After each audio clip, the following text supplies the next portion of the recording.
When I was 6 years old, I saw a magnificent picture in a book called True Stories from Nature.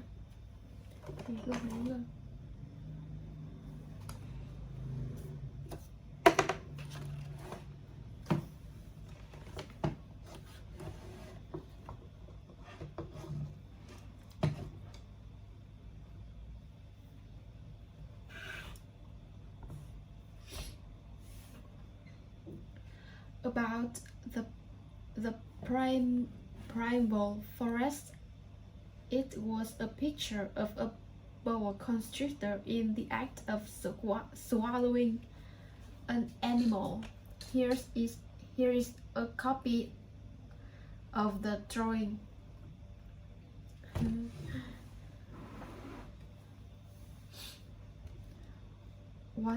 Once when I was 6 years old, I saw a magnificent picture in a book called True Stories from Nature about the primeval forest. It was a picture of a boa constrictor in the act of swallowing an animal. Here is a copy of the drawing.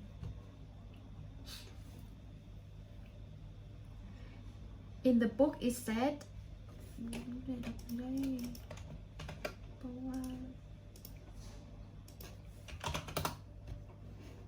boa. In the book, it said boa constrictors swallow their prey whole without chewing it. After that, they are not able to move, and they sleep through the 6 months that they need for digestion.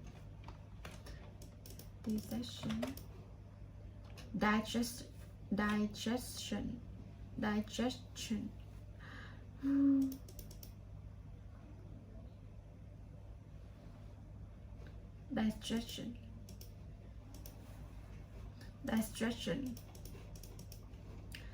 Okay, I pondered deeply then over the adventure of the jungle. I pondered deeply then over the adventures of the jungle, and after some work with a colored pencil, I succeeded in making my first drawing.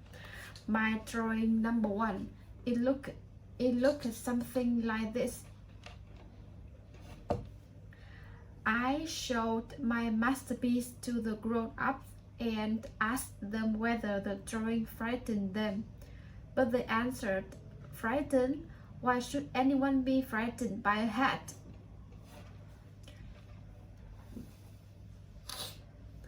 My drawing was not a picture of a hat.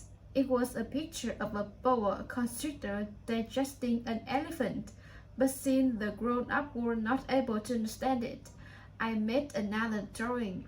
I drew the inside of the boa constrictor so that the grown-ups could see it clearly.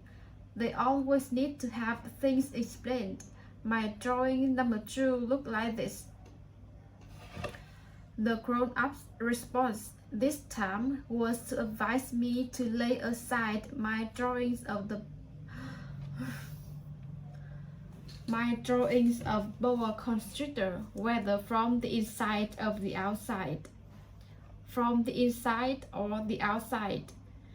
and devote myself instead to geography, history, arithmetic, and grammar.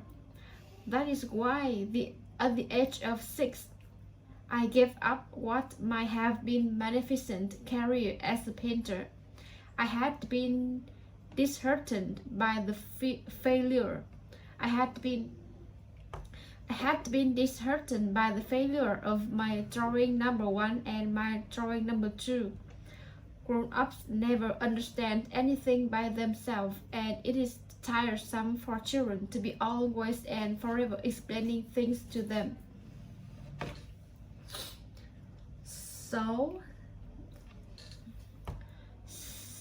then I chose another profession and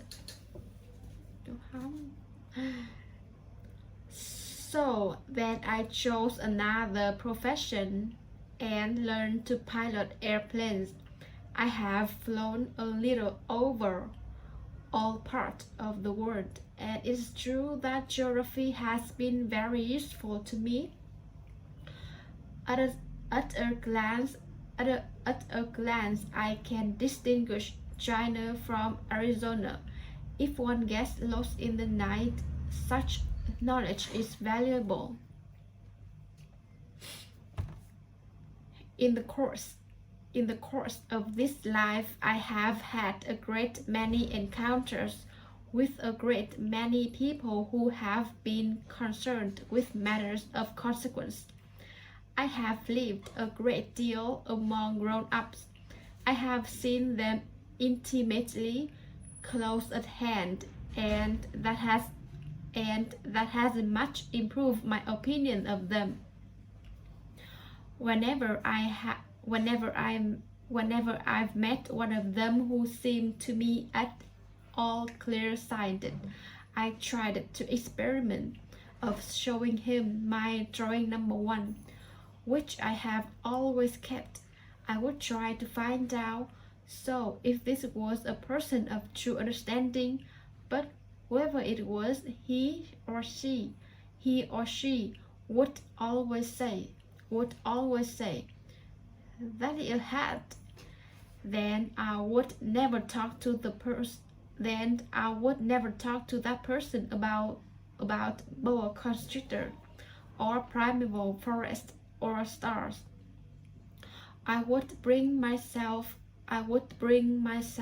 down to his level. I would talk to him about the bridge and golf and politics and neckties, and the grown-up would be greatly pleased to have met such a sensible man.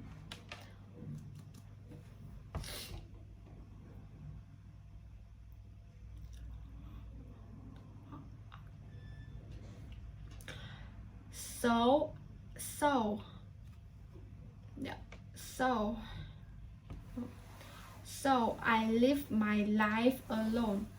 So I lived my life alone, without anyone that I could really talk to, until I had an accident with my plane in the desert of Sahara 6 years ago. Something was broken in my engine, and as I had with me neither a mechanic nor any passengers, I set myself to attempt the difficult repair all alone. It was a question of life or death for me. I had scarcely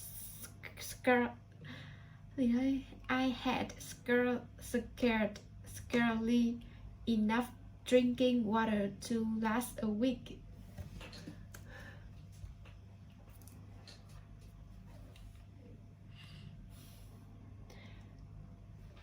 Then I went to sleep on the sand, 1,000 miles from any human habitation. I was more isolated than a shipwrecked sailor on a raft in the middle of the ocean. Thus you can imagine my amazement at sunrise when I was awakened by an odd little voice. It said, "If you please, draw me a sheep. If you please, draw me a sheep." What? Draw me a sheep? What? Oh, a sheep. What? Draw me a sheep. I jumped to my feet, completely thunderstruck. I blinked my eyes hard. I looked carefully all around me, and I saw a most extraordinary small person who stood there examining me with great seriousness. Here you may see the best portrait that later I was able to make of him, but my drawing is certainly very much less charming than its model. That, however, is not my fault. The grown-ups discouraged me in my painter's career when I was 6 years old, and I never learned to draw anything except boas from the outside and boas from the inside. Now I start. Sorry. Now I stared at this. Now I stare at this sudden apparition with my eyes fair, fairly with my eyes fairly starting out of my head in astonishment. Remember, I had crashed in the desert 1,000 miles from any inhabited region, and yet my little man seemed neither to be straying uncertainly among the sands, nor to be fainting from fatigue or hunger or thirst or fear. Nothing about him gave any suggestion of a child lost in the middle of the desert. Desert? 1,000 miles from any human habitation. When at last I was able to speak, I said to him, "But what are you doing here? But what are you doing here?" And in answer he repeated, very slowly, as if he were speaking of matter of great consequence, "If you please, draw me a sheep." When the mystery is too overpowering, one dare not disobey. Absurd as it might seem to me, 1,000 miles from any human habitation, and in danger of death, I look out of my pocket a sheet of paper and my fountain pen.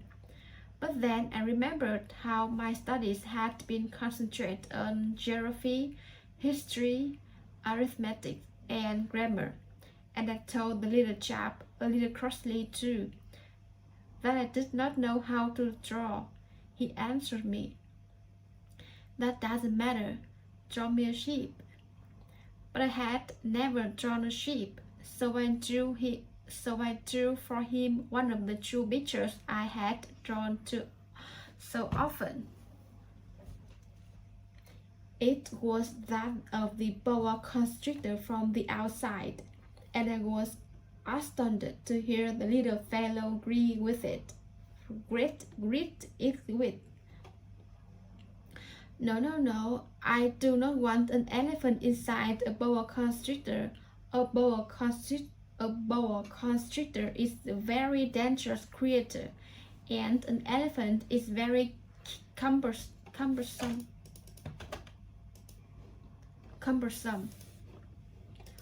Where I live,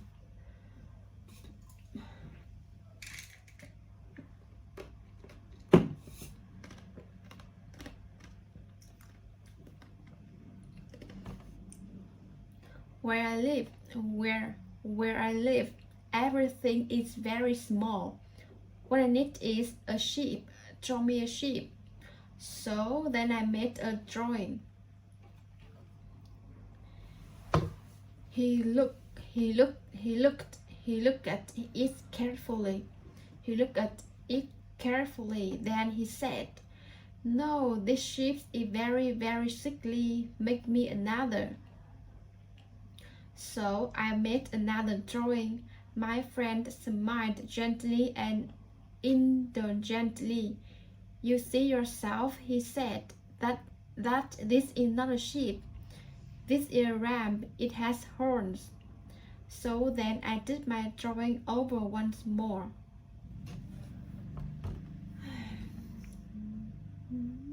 But it was rejected too, just like the others.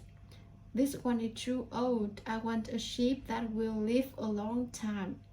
By this time my patience was exhausted, because I was in a hurry to start taking my engine apart, so I tossed off this drawing, and I drew out an explanation with it.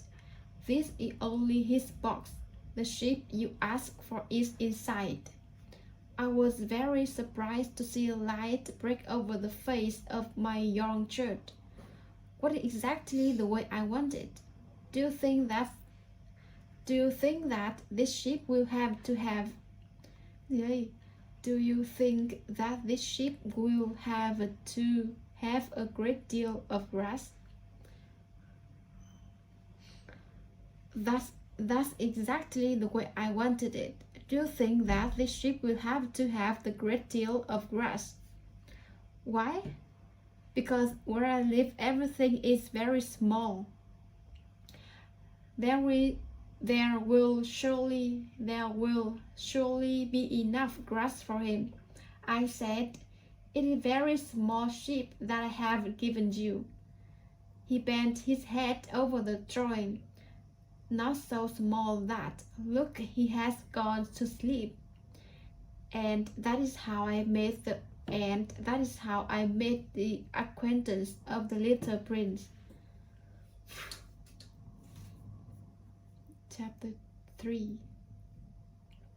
It took me a long time to learn where it came from. The little prince, who asked me so many questions, never seemed to hear the ones I asked him. It was from words dropped by chance that, little by little, everything was revealed to me.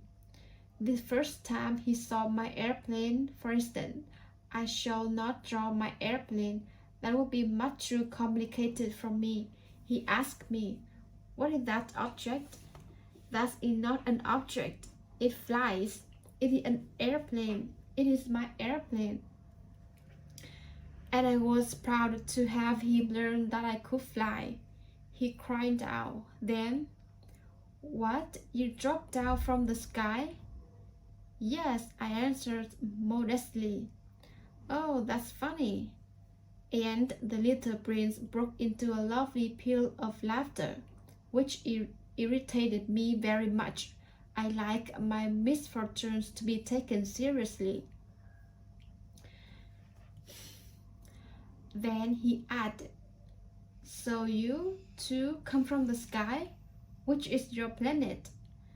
At that moment I caught a gleam of light in the impenetrable mystery of his prison, and I demanded, do you come from another planet? Do you come from another planet? But he did not reply. He tossed his head gently, without taking his eyes from my plane. It is true that on that you can have come from very far away. What? And he sank into a which lasted a long time.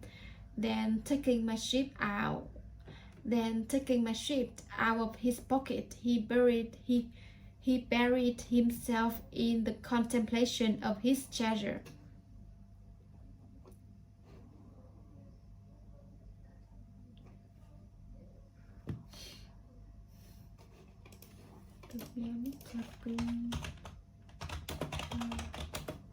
Khiếp, dùng lắc như là gì?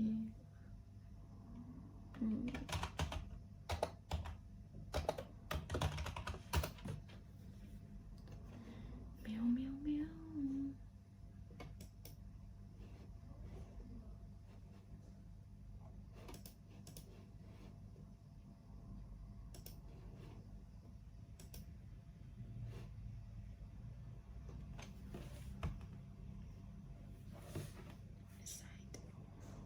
Why, you ask me? I drew the picture because I read snakes catch animals and they eat them whole. I was 6 years old and it was my first picture. It is my picture number 1. Here it is. I show my picture to some grown-ups and I ask them, are you frightened by my picture? All of them said the same thing. I'm not frightened by a picture of a hat. But it was not a picture of a hat. It was a picture of a snake with an elephant inside it. Then I drew my picture number 2 because grown-ups are not very intelligent. Here it is. I showed picture number 2 to the grown-ups, but they were not interested in it. I was sad and I stopped drawing pictures. I went to school and learned about other things. Then I became a grown-up and I learned to fly planes. I flew planes all over the world and I met lots of other grown-ups Sometimes I show my picture number one to other grown-ups